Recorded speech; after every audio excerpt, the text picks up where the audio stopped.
I've always loved history. I like old things, I like castles, I like kings, I like battles, and so as a child I loved history. I did history at university. It has to be said, at university, that's probably when I worked least hard on history. Well.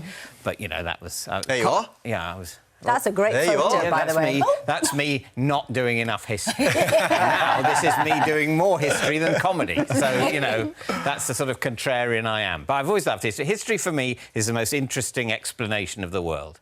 Some people want to explain it in terms of science and molecules and planets. I want to know what happened before this, and then what happened before that. And what happened before that. Yeah. The thing that happened before is the explanation of the thing you want explained. And I think history is fun and it's funny. Medieval history is daft, the way we tried to run things. This is exactly why you've decided to write a book on it. Yes. Called Unruly, A History of Kings and Queens. Yeah. It's kind of like a horrible, history for adults?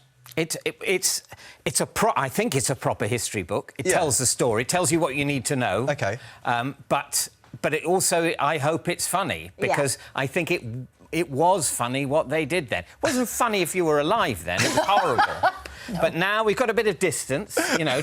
Comedy is tragedy plus time. Exactly. It's been plenty of time, and now we can go, that is absurd, what they did. The kings of England spent hundreds of years trying to take over France.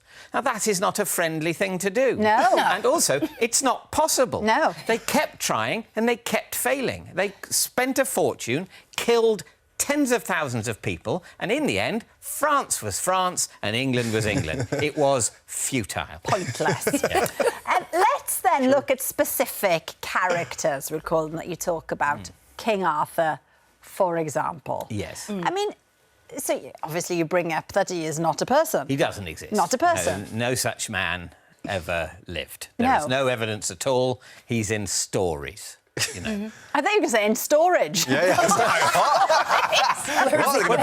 They pretended he was in storage. The monks at Glastonbury said, we've got King Arthur's body here.